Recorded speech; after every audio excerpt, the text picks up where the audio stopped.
तिवारी हैं, राधिका खेड़ा हैं कांग्रेस पार्टी से, नवल किशोर दास जी हैं आचार्य, और स्वामी दीपांकर। आप सबका बहुत बहुत स्वागत। समय कम है क्योंकि प्रधानमंत्री नरेंद्र मोदी का संबोधन था, आप सबका एक एक कमेंट ले लें। तो मैं तो तिवारी जी आपसे शुरू कर रहा हूं। मैं आप भी महाकाल और बाबा के बहुत बड़े भक्त हैं, मैं काशी में भी आपसे मिला था, उज्जैन में भी। तो ये चीजें बदल क्या गई हैं अचानक से? मतलब काशी से केदारनाथ तक, अयोध्या से उज्जैन तक, क्या बदल गया ऐसा अचानक से जो 70 साल में नहीं हुआ? या हमारी सांस्कृतिक विरासत को नजरअंदाज किया गया? बाबा कह रहे हैं सेकुलरिज्म के चक्कर में ब्रांडिंग खराब हो जाती थी, इस वजह से।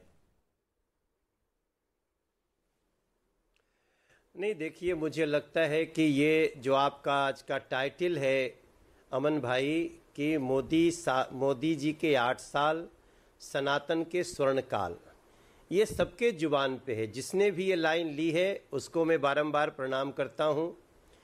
और उस सत्य सनातन के स्वर्णकाल की बात हो रही है, जिस सत्य सनातन में विश्व बंधुत्व हो, जिस स्वर्णकाल में विश्व वसुधैव कुटुंबकम की भावना हो, सभी के धर्मों के आदर करने की बात हो, अगर उस सत्य सनातन का स्वर्ण काल है। बाबा विश्वनाथ के मंदिर को हमने सजते हुए देखा, हमने केदारनाथ जी के बाबा के धाम को संवरते हुए देखा, आज हम देख रहे हैं अपने महाकाल के इस रूप को, जहाँ पे सभी कोई ये कहते जा रहा है कि जय काल महाकाल विकराल शंभो, जीवन हो या मृत्यु सब तुम ही तुम हो, तेरे शरणों में जो भी है आता। तो ऐसी लाइनों, ऐसी पंक्तियों के बाद मुझे लगता है कि किसी को भी कोई परेशानी नहीं है।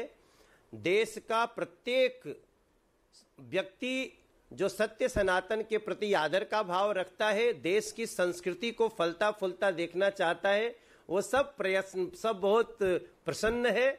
और ये स्वरूप की कल्पना तो हम सब ने नहीं की थी, लेकिन देख करके जो खुशी हो रही है उसको शब्दों में नहीं बता सकते।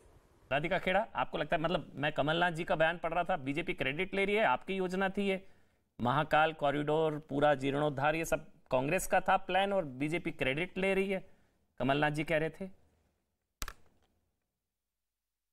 आप शायद अनम्यूट कर देंगे राधिका, शायद म्यूट है राधिका, अनम्यूट कर दीजिए शायद। फटाफट से मैं अपनी बातें रख देती हूँ। जिस तरीके से आपके शो पे शुरुआत से ही लाला रामदेव ने देश को एक बार फिर गुमराह करने का काम किया। एक बार तब भी किया था जब कहा था कि डॉलर 40 रुपए के आसपास आ जाएगा, और आज फिर किया। सबसे पहली बात उन्होंने बोली, इस देश के कभी किसी प्रधानमंत्री ने रुद्राक्ष नहीं पहना, टीका नहीं लगाया। वो भूल गए जी, एक मुखी रुद्राक्ष की माला पहनती थी इंदिरा गांधी जी। तो ये काम जो करने का काम है ना, लाला रामदेव इतने बड़े आदमी हैं, इतना पैसा उन्होंने कमा लिया, इतनी बड़ी बड़ी पतंजलि चला रहे, और आके नेशनल टेलीविजन पे फिर झूठ बोल रहे हैं। अभी तक जवाब नहीं दे पा रहे हैं 40 रुपए डॉलर का। फिर दूसरी बात, यहाँ पे बैठे तिवारी साहब दिल्ली के सांसद हैं, मैं भी दिल्ली से आती हूँ, इनके इलाके में भी बहुत बार घूमी हूँ। अभी ये कह रहे थे कि इस देश में सब धर्म साथ मिलकर रह रहे हैं, आदर हो रहा है। सर, आप ही के साथी सांसद हैं परवेश वर्मा साहब, जिनके पिताजी मुख्यमंत्री भी होते थे। आप लोग बड़ी बड़ी बातें करते हैं ना, परिवारवाद वाले, परिवारवाद का जीता जाता एग्जाम्पल है, जिन्होंने अभी कहा कि मुसलमानों से कुछ मत खरीदो, मुसलमानों का बहिष्कार करो। ये सबका साथ की बात कर रहे थे, ये सब धर्मों का साथ रहने की बात कर रहे थे। बहुत ही दुखद बात है कि देश के नंबर 1 चैनल पर बैठकर, चाहे लाला रामदेव हो या भाजपा के सांसद हो, बिल्कुल झूठ बोल रहे हैं। और आज के दिन जब बाबा काशीनाथ, अच्छा राधिका खेड़ा, एक चीज अगर आप बताएं, राधिका आप ही बोलिएगा, राधिका आप ही बोलिएगा, अब ये बात आई, राधिका आप ही बोलिएगा। लेकिन जो उनका जो संदर्भ था, आज से पहले किसी प्रधानमंत्री की त्रिपुंड लगाए ऐसी तस्वीरें, मंदिर में शिव आराधना करते हुए, ऐसी कोई आई है क्या तस्वीरें? बिल्कुल, क्योंकि अमन जी, आराधना करना, प्रार्थना करना हमारे निजी चीज होती है। कभी भी कांग्रेस पार्टी ने ऐसा आज तक किसी प्रधानमंत्री की अगर आई हो तो मेरे ध्यान में नहीं है, अगर आप बता दें। अब आई है ऐसी तस्वीरें, फोटो के लिए करी जाती है। जो प्रधानमंत्री अपनी माता जी से मिलने जब जाते हैं ना, तो घर के अंदर साथ कैमरा लेकर जाते हैं, उनसे क्या उम्मीद करेंगे? राधिका जी, वो तस्वीर से राहुल गांधी जी की भी आई थी, ऐसा नहीं होता ना भाई। वो तस्वीर राहुल गांधी की भी आई थी अपनी माँ के साथ, वो बहुत ही सुंदर तस्वीर थी वो। अब वहां माँ है, वहां मार्केटिंग है, मैनेजमेंट है, वो नहीं ना, ये गलत है। टॉपिक पे रहते हैं। मैं कह रहा हूं जो उन्होंने कहा, जिस पर आपको आपत्ति थी, राधिका जी एक मिनट, राधिका जी एक मिनट, जो आपको आपत्ति थी मैं जानना चाह रहा हूं, जो तस्वीर हम प्रधानमंत्री नरेंद्र मोदी की देख रहे हैं, त्रिपुंड लगाए और गर्व के साथ सनातन संस्कृति और गौरवशाली जो तस्वीरें हैं, आज से पहले किसी प्रधानमंत्री की क्या ऐसी तस्वीरें आई हैं? अब बात करते हैं, क्या आज से पहले किसी प्रधानमंत्री ने ऐसे बड़े बड़े वादे किए थे, अपना पिटारा लेकर चले थे और कहा था कि मैं 2 करोड़ नौकरी दूंगा, 15 लाख सबके अकाउंट में दूंगा, और वो वादे पूरे नहीं हुए? वो अलग अलग विषय है राधिका जी। प्रधानमंत्री आया जिसने नफरत का बीज इस देश में बो दिया हो, जिसके सांसद एक तरफ सनातन का बीज बोया जा रहा है, मैम कहां की वाहवाही करते हैं, सांसद मुसलमानों के खिलाफ बोलते हैं और मोदी जी चुप रहते हैं। लेकिन वो अलग विषय है। वापस आते, आपने मुझसे सवाल पूछा था कमलनाथ बोलिए, कंप्लीट करिए। कमलनाथ जी ने जो कहा, देखिए बहुत जरूरी है ये देश को जानना कि मोदी जी जो कहते हैं कि मैं गंगा मैया का बेटा हूं, गंगा मैया ने मुझे बुलाया है, और स्वयं गंगा मैया तो केशों से बहती है शिव जी के, और उन्हीं गंगा मैया को मोदी जी ने ठग लिया। आपको पता है ना, जो कमिटी बनी थी जो गंगा मैया को साफ करने की, उसकी एक भी मीटिंग 4 साल में मोदी जी ने, जिसके चेयरमैन वो स्वयं है, कभी नहीं बुलाई। अब ये जो मंदिर का यहाँ पे बन रहा है और उद्घाटन हो रहा है, ये मेरे डॉक्यूमेंट नहीं है, आप जाएंगे, आप मध्य प्रदेश इस तरह की राजनीति के लिए और दिन है, आज गौरवान्वित करने वाला दिन है, सनातन संस्कृति विरासत के गौरव का दिन है आज।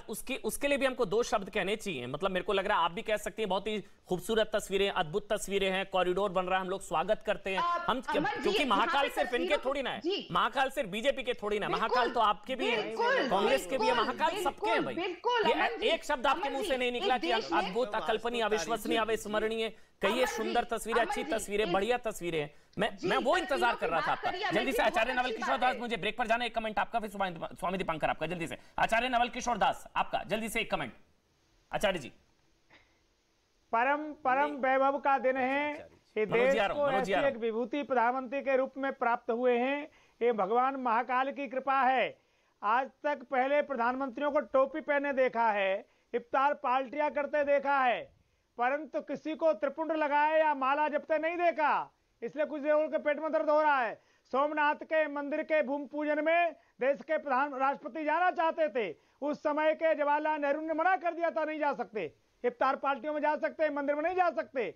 इसलिए कम से कम भारत के गौरव का आज अवसर प्राप्त हुआ है। मुझे लगता है सबको प्रसन्नता व्यक्त करना चाहिए, सबको देश के प्रधानमंत्री को बधाई देना चाहिए, और नहीं बधाई देना चाहते हैं मुझे लगता है। ब्रेक पर जाने से पहले स्वामी दीपांकर कमेंट आपका। ठीक है आचार्य जी, मैं समझ गया। जल्दी से 30 सेकंड स्वामी दीपांकर, मैं ब्रेक पर जाऊंगा। मैं कहूंगा मनोज भाई आ रहा हूं ब्रेक के बाद आपके पास, बोलिए आप। मैं कहूंगा अमन भाई के समय के भाल पर अंतराल, काल और महाकाल लिखा गया है, इसे समझना चाहिए। ये बहुत महत्वपूर्ण है। ये महत्वपूर्ण इसलिए नहीं है कि कौन कर रहा है, महत्वपूर्ण ये है कि कौन करा रहा है। और जब कराने वाले महाकाल हों तो विकराल नहीं होना चाहिए, भाव रखने चाहिए। और ये भाव का विषय है उन करोड़ों सनातनियों के लिए जिनके लिए सनातन संस्कृति के उदय का क्षण है। और अगर कोई स्वीकार करता है तो उसमें अस्वीकार या नाराज या मुझे प्रकार किसी भी प्रकार से एन के प्रकार प्रश्न चिन्ह नहीं लगाना चाहिए। प्रश्न चिन्ह नहीं, वो तो क्रेडिट ले रहे हैं, कांग्रेस तो क्रेडिट लेना चाह रही है भाई। महाकाल उनके भी हैं, महाकाल वो तो कांग्रेस पार्टी क्रेडिट लेना चाह रही है, तो क्या बीजेपी क्रेडिट छीन रही है? मैं इस पर डिबेट करूंगा। छोटा सा ब्रेक की मजबूरी है, सिर्फ 4 मिनट का ब्रेक,